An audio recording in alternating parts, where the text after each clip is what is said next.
Sinking driveway, settling patio, collapsing stoop, uneven pool deck. It's a fact. Concrete problems don't get better with time, but they do get better when you call APS.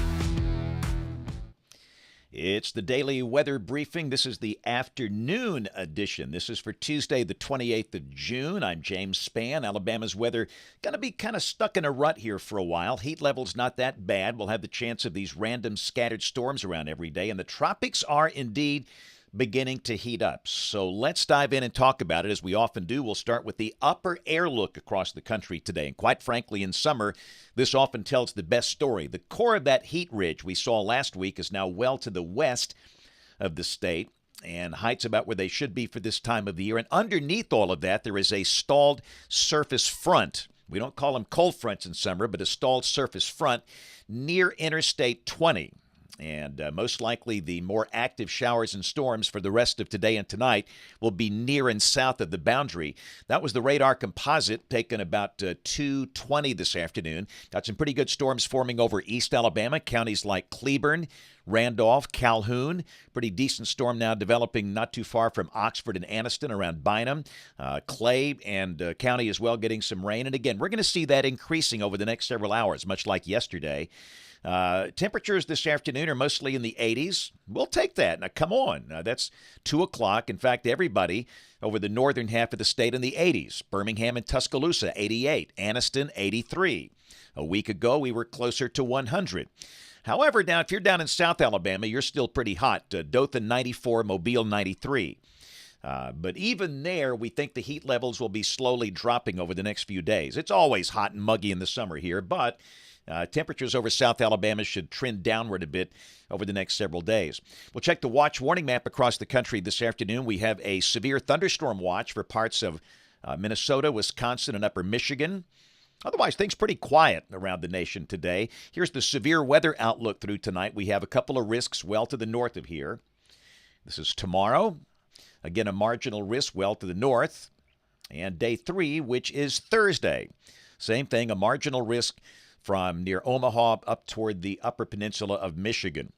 Here's the rain for the next 7 days. And again, these maps not especially useful this time of the year because of the uneven rain distribution. Every day, it's feast or famine. It's the afternoon thunderstorm lottery. And like we've talked about in the comments, everybody says, what about my town? And will it rain in your town tomorrow? We don't know. Nobody knows. Because of the random scattered nature of the summer storms, we can just give you a probabilistic outlook on that. But the average amounts over the next 7 days, 1/2 to 1 inch. But some of you will see more, some of you will see less. But everybody stands a good chance of getting at least 1 or 2 good summer soakers between now and the upcoming long holiday weekend. So the tropics, a lot of stuff going on here, which we expect this time of the year. We have a little wave in the northwestern Gulf. We have a system that looks like a depression now that's approaching the Windward Islands, and then a third one following that out in the central Atlantic. This is the 5-day outlook from the Hurricane Center, and you can see now the Hurricane Center has the system in the northwestern Gulf with a medium chance of becoming a depression or storm, a 40% chance. The far eastern wave in the Atlantic still with a low chance. But let's focus on the Gulf of Mexico. That's what everybody wants to talk about here. There's a good visible satellite view of the wave that is south of Sabine Pass.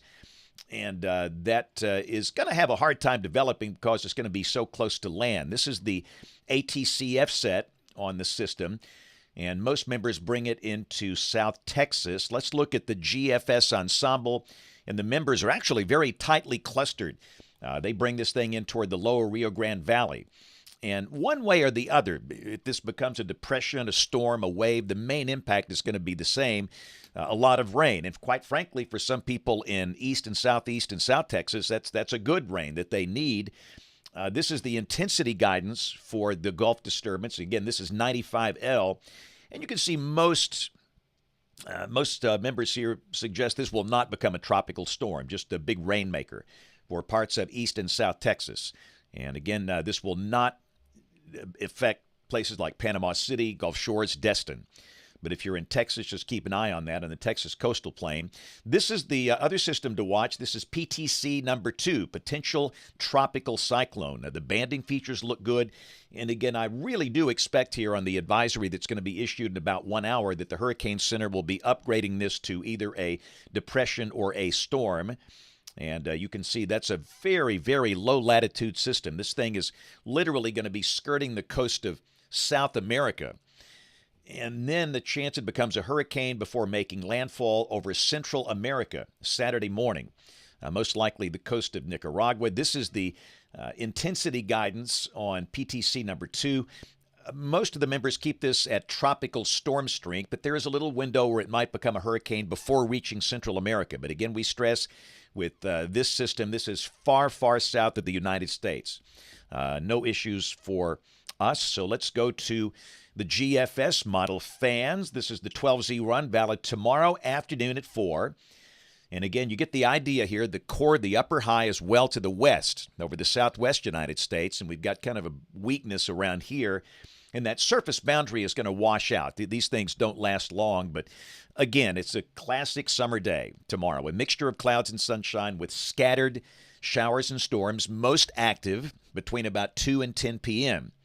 Highs mid to upper 80s. And we're just going to be left in a muggy air mass for the rest of the week. This is, again, a look at day 3. This is going to be Thursday and Friday for the rest of the week. Every day, the sun out at times, and we'll have scattered showers and storms around. Most of them, not necessarily all, afternoon and evening. And it's just not going to change much over the weekend. This is Saturday. This is Sunday.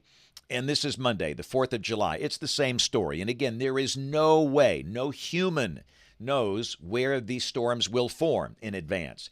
If you've got something planned outdoors for the weekend, that many people do, a lot of fireworks shows here, obviously, you've just got to watch radar trends once the things get on the board by early afternoon.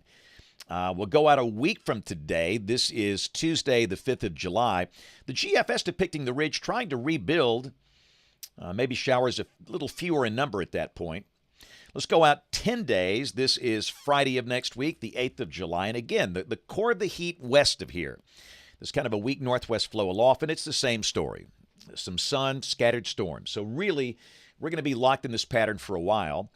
We'll check rain for Birmingham. This is coming off the GFS ensemble, and the members are all over the board, which is what you expect in summer, but you kind of look for the green line, which is the mean, about 3 inches for most spots over the next 15 days.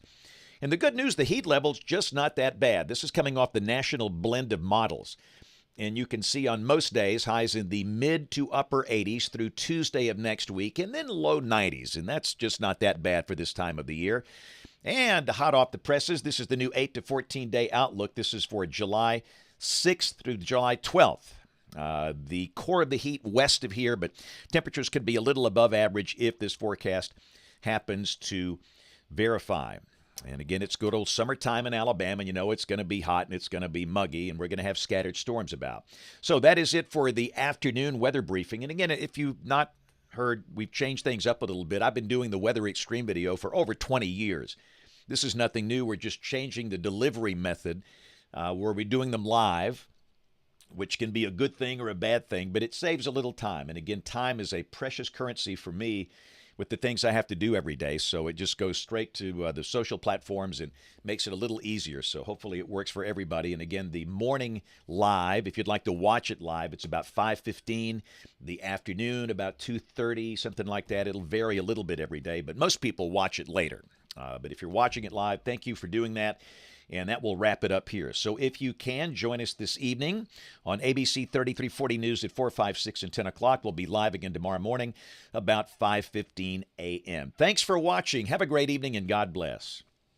Sagging, bouncing, or uneven floors? Call Alabama Professional Services. Standing water or high humidity? Call APS. Nasty odors or dangerous mold? Call APS. Critters, bugs, or other pests? That's right, call APS.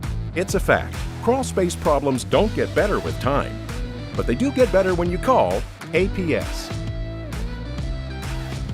Call Alabama Professional Services today.